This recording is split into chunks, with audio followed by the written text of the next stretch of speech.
Well, first of all, thank you to Artspace for accommodating a Zoom artist talk for me. Like Ed said, I'm in Charlotte. I wasn't able to get back out there for this. I'm also a little under the weather. I'm kind of losing my voice, so I apologize if I can't project or if my energy might be just a little bit low, but I'm going to do my very best. And I just want to thank and appreciate all of you for being here and wanting to know a little more about the work.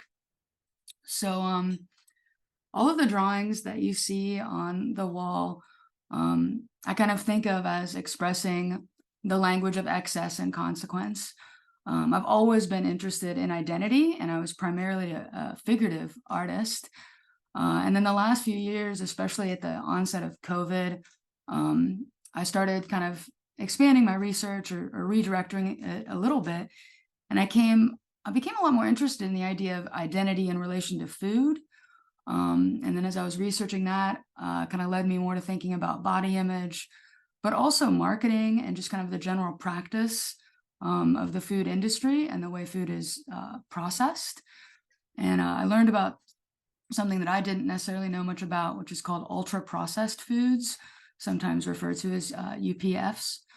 And these are foods that by some estimates is about 70% of the American diet. And these are foods that are so processed that they're literally no longer naturally occurring foods.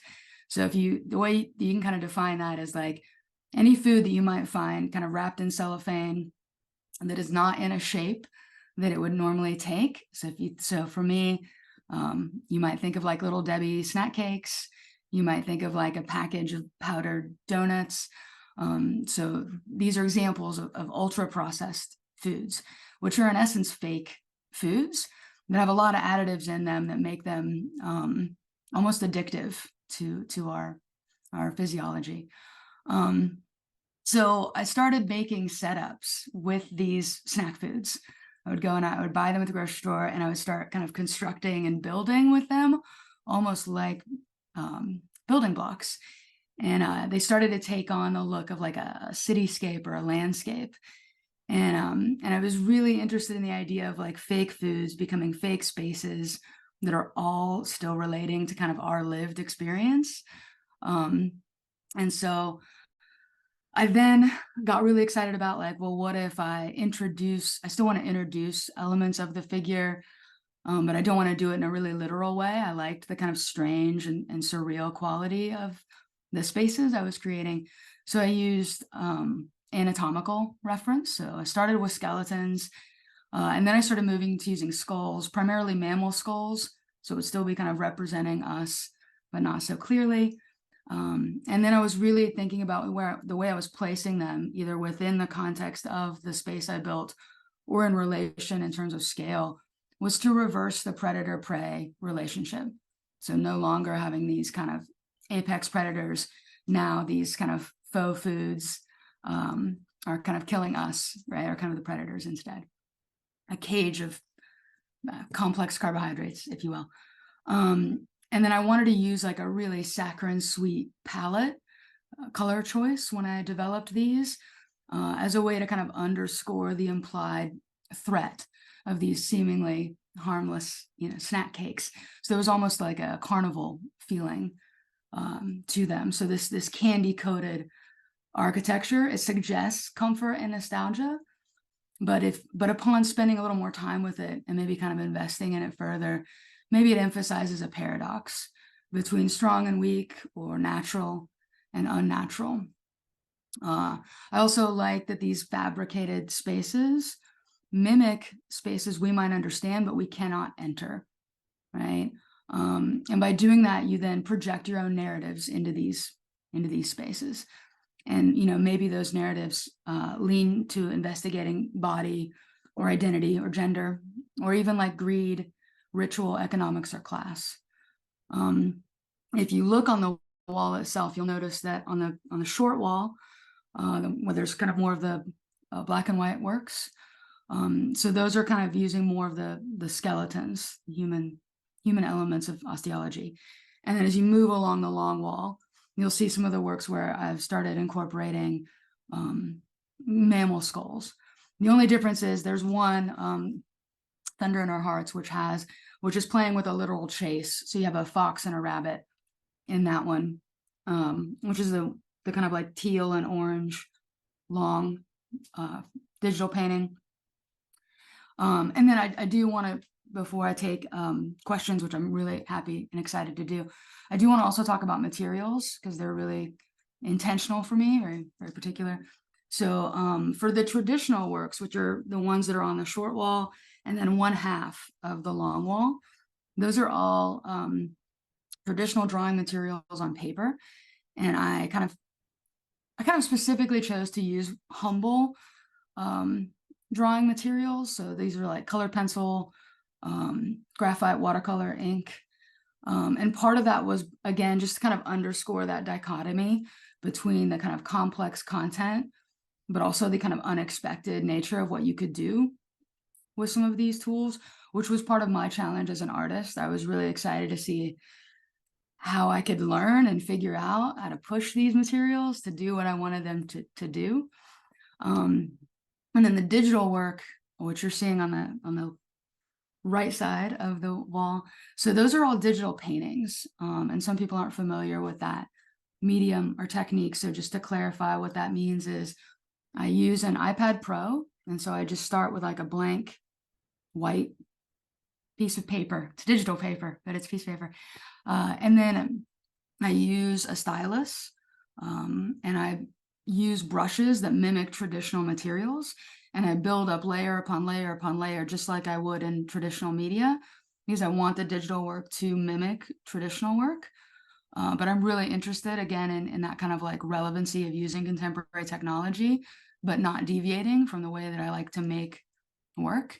And then all of those I treat as a limited series. So I only ever print an artist proof and then the final piece on whatever archival substrate I'm using. So it might be heavyweight canvas, or it might be printed onto dye bond and aluminum with an acrylic on top of it. And so it still, again, has that feeling of a traditional media piece. I never want them to feel like prints or photographs or posters. And then, excuse me, for the 3D stuff, what happened was I was originally using, the actual snacks with the bones, but under the lights and over time, the food was literally like melting, or going bad because of the heat and the lights. So I had to start sculpting food. It's strange. I was creating fake sculptures of fake food to use in my setups. And I had a curator that was doing a studio visit about a year ago, and he was fascinated with these, which I just thought of as studio props. It never occurred to me to think of them as kind of objects to art. They were necessity more than anything. And I didn't ever consider myself a 3D maker. But he was really interested in seeing what the dialogue might be of having some of these things set up in relation to the 2D work. And so I did that at a show for the first time about a year and a half ago, and I really, really liked the way it looked. So when I applied for Artspace, I asked if I could incorporate that in a small way into this show too. So you'll see two kind of installation pieces that are just kind of a handful of the works that I've made to use for various works in this series, but then arranging them in such a way that they become their own kind of sculptural conversation in relation to the 2D work. So I think that about covers it from my end. Again, thank you so much for your time, and I would really love to answer any questions or field any comments that you all might have. Thank you, JB. I'll help if you can't hear the questions, but any questions for JB? Yes.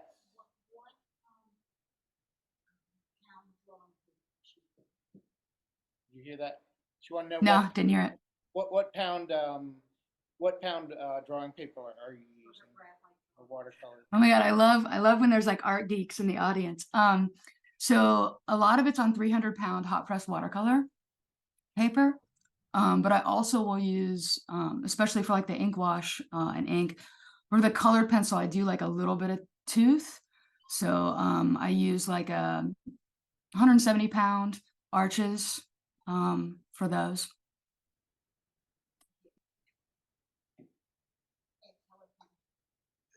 Rochelle said thank you for your answer. You're welcome.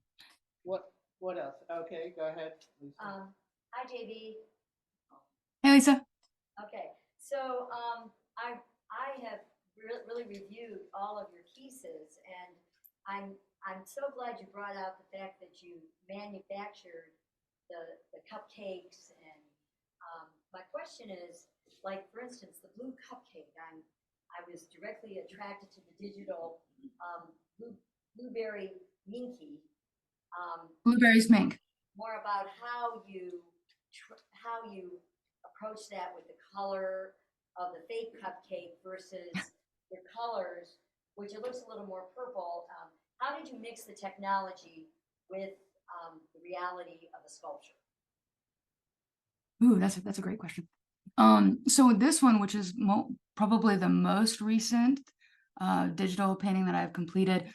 So this one I was really interested in trying to like create a play off of Lux things that may not be Lux, but kind of we assign value to. So the skull in that one is the skull of a mink. And so this is Blueberries Mink is the name of that one. And so when I lit it actually with primarily just white light. But then what I did is underneath, like, so there's a table on the wall. So I've got a light on it that's white. And then I had a secondary light that had a pink gel on it. And then I had a light underneath the table that was coming up behind that had a blue gel on it. And so then in the setup, I had these kind of plays of color. And then when I started painting it, I just wanted to amp it up. So I treated what I was looking at as a value map. And then when I applied the color, I just started really pushing things to be a little bit more of that like kind of Twilight Carnival vibe. And so then everything did go more into the blue violets and then the opposing red violets. And I just really liked the way that was like attractive and repulsive, almost like kind of a beating, a vibrating that I really liked. I love the projection of the clouds. I can call them that. That's really great. Thank you. And that's just batting. So I got a bunch of batting and like, played it up so that I'd have something to work on. I did exaggerate the depths of the shadows in the batting, but I did want it to feel kind of like a weird cotton candy, cloudy, soft thing. Right. I love your evolution from the traditional to the digital, but the one statement that you said in your artist statement that I think sums it up is, this is an artificial and detrimental landscape. Yes.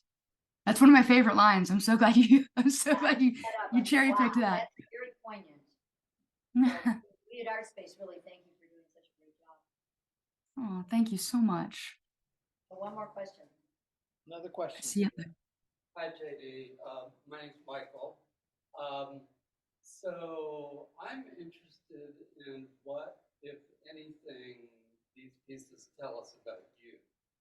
Do you eat that stuff? Oh my God, I love your question so much. So first of all, I have to say, like, I'm a bicentennial baby, so I grew up in like late 70s, early 80s. I never went to school without a lunch that had a Little Debbie in it or a Hostess something in it. Like convenience food was part of my life. So when I say there's like an element of nostalgia and an element of kind of addiction to it, I am 100% prey to those things. And yes, they are a comfort food for me, unfortunately, and learning more about them makes me try to do it less because I understand how, kind of horrible they are for my body, but I still crave them. And so it's like that's like that struggle of my own, not to mention my own issues with body image and weight and all the things that come with that, especially as a woman. Like all of that is a challenge that not only do I face externally, I face internally. because I continue to do things that aren't my best choices, but I make them again and again anyways. So I try to push a lot of that back and forth into the work without, physically showing myself, but the kind of nuance between like that attract and repel. And that fact, it's the same thing like with Disney. Like I love Disney movies, but intellectually, I'm extremely aware of all of the challenges and difficulties of Disney movies in terms of like all the tropes and the stereotypes and the racial issues. But I grew up on them. And so there's just this like, and it's the same thing with these kind of foods. And honestly, one of the coolest things, I won't take long because I could geek out on this, but one of the coolest things that my research led me to this summer was I looked at the evolution of cookbooks, because I was looking at how food functions in literature. So I was doing a lot of research on children's literature, but the evolution of cookbooks was pretty fascinating to me because they never marketed them to children until the 50s.